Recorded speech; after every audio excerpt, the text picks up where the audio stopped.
Hello friends, welcome back to our channel. இன்னைக்கு என்ன பார்க்க போறோம்னா Sunday special chicken leg piece biryani.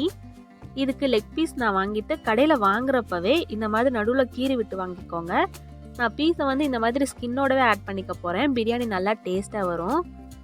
தென் அரிசி பாஸ்மதி ரைஸ் எடுத்திருக்கேன். 2 கிளாஸ் ரைஸ் எடுத்திருக்கேன். அதுக்கு 3 டம்ளர் தண்ணி ஆட் பண்ணியிருக்கேன். 1 கிளாஸ்க்கு 1.5 கிளாஸ் தண்ணி அந்த மாதிரி கணக்கில். இப்போ வாங்க பண்ணலாம். குக்கர் அடுப்பில் வச்சுக்கலாம். அதில் 3 tablespoon refined oil add பண்ணிக்கிறேன். தென் கீ ஒரு 2 ஸ்பூன் ஆட் பண்ணிக்கிறேன்.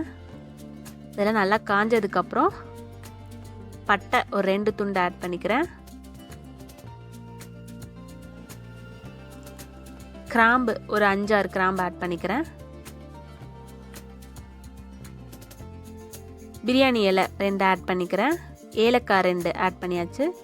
இது நல்லா பொரிஞ்சதுக்கப்புறம் வெங்காயம் ஒரு மீடியம் சைஸ் பெரிய சைஸ் வெங்காயம் நல்லா நீல வாக்கில் கட் பண்ணிக்கோங்க. பச்சை மிளகா 2 ஆட் பண்ணிக்கிறேன். எல்லாமே நல்லா வதங்கட்டும் எண்ணெயிலேயே.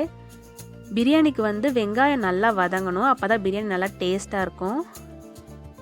ஹை ஃப்ளேமில் வைக்காமல் லோ ஃப்ளேம்லேயே கொஞ்சம் வச்சு மீடியம் ஃப்ளேமில் வச்சு வதக்குங்க.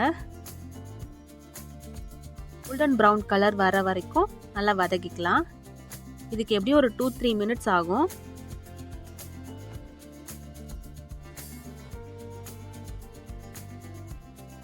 பாருங்க, இந்த மாதிரி இந்த கலர் வர வரைக்கும் நல்லா வதக்கி விட்டுக்கலாம்.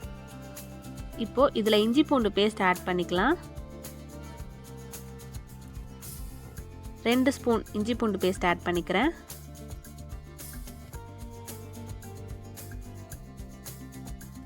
அதுவும் நல்லா பச்சை வாசனை போகிற வரைக்கும் எண்ணெயிலே வதக்கி விட்டுக்கோங்க.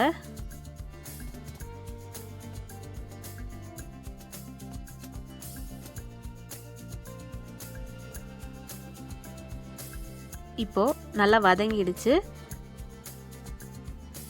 நெக்ஸ்ட்டு இதில் தக்காளி ஆட் பண்ணிக்கலாம். 2 தக்காளி நல்லா பொடியாக கட் பண்ணி வச்சுருக்கேன். அதுவும் ஆட் பண்ணிக்கிறேன்.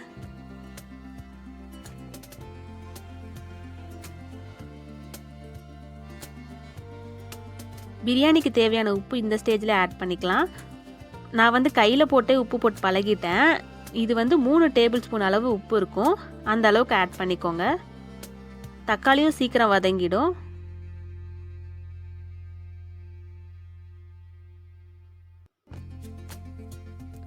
ஃபுல் பிரியாணிக்கும் இந்த டைம்லேயே உப்பு சேர்த்தாச்சு. இப்போ மசாலா ஐட்டம்ஸ் பார்த்துக்கலாம். மிளகாத்தூள் 2 tablespoon, garam masala 1.5 tablespoon, biryani masala 2 tablespoon, மஞ்சத்தூள் 1/2 டேபிள் ஸ்பூன், அப்புறம் புதினா கொத்தமல்லி ஒரு கைப்பிடி அளவு எடுத்திருக்கேன். இது எல்லாத்தையுமே அப்படியே குக்கரில் ஆட் பண்ணி நல்லா வதக்கி விட்டுக்கலாம். அந்த எண்ணெயிலே வதக்கிடலாம். இப்போ பாருங்கள், நல்லா வதங்கிடுச்சு. இந்த ஸ்டேஜில் நம்ம க்ளீன் பண்ணி வச்சுருக்க லெக் பீஸை ஆட் பண்ணிக்கலாம்.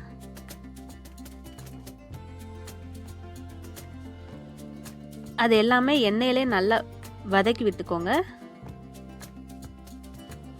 1/2 கப் தயிர் ஆட் பண்ணிக்கிறேன்.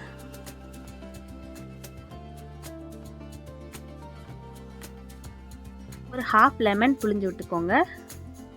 இங்கே பாருங்கள், இந்த மாதிரி எண்ணெயில நல்லா வதங்கட்டும். அப்போ தான் மசாலாஸ் எல்லாமே அந்த பிரியாணி பீசஸ்குள்ளே இறங்கும்.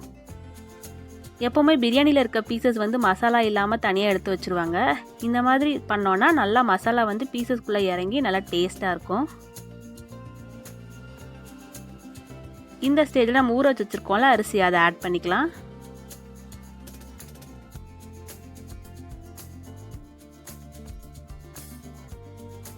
நல்லா இந்த மாதிரி கிண்டி விட்டுக்கோங்க. நான் ஃபுட் கலர் எதுவுமே ஆட் பண்ணல. உங்களுக்கு வேணால் இந்த ஸ்டேஜில் ஃபுட் கலர் ஏதாவது ஆட் பண்ணிக்கோங்க.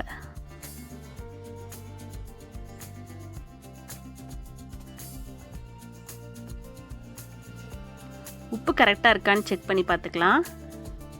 லைட்டாக எடுத்து அந்த தண்ணி எடுத்து குடிச்சு பார்த்தீங்கன்னா தெரியும். நல்லா உப்பு கொஞ்சம் கரைக்கிற மாதிரி இருக்கணும்.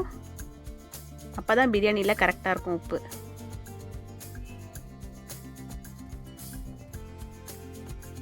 நல்லா கொதிக்கட்டும்.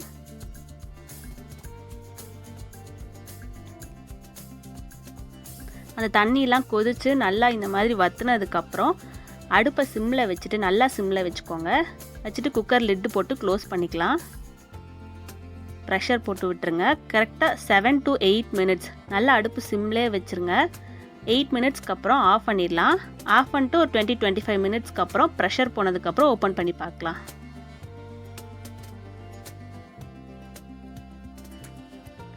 இப்போ பாருங்கள், ஆஃப் பண்ணிட்டேன். ஒரு ½ அன் ஹவர் ஆயிடுச்சு. நல்லா ப்ரெஷரும் ரிலீஸ் ஆயிடுச்சு. இப்போ நம்ம பிரியாணி எப்படி வந்திருக்குன்னு ஓப்பன் பண்ணி பார்க்கலாம்.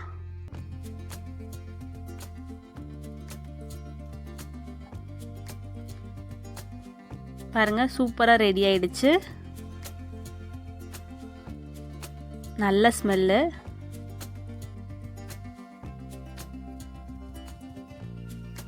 இப்படி லேசாக கிண்டி விட்டு பாருங்க அரிசி எதுவுமே குலையாமல் உடையாமல் அடி பிடிக்காமல் சூப்பராக வந்திருக்கு பிரியாணி.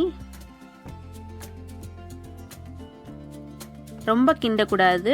லைட்டாக 4 சைடு இந்த மாதிரி பரட்டி மட்டும் விட்டுருங்க, இல்லாட்டி அரிசி ரொம்ப உடஞ்சி போயிடும். இது வந்து 2 பேருக்கு சாப்பிட்ற அளவுக்கு பண்ணியிருக்கேன்.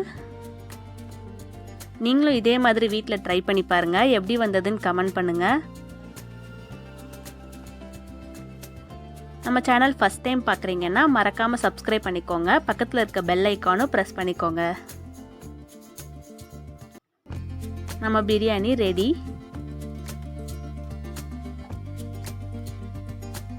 Thank you for watching.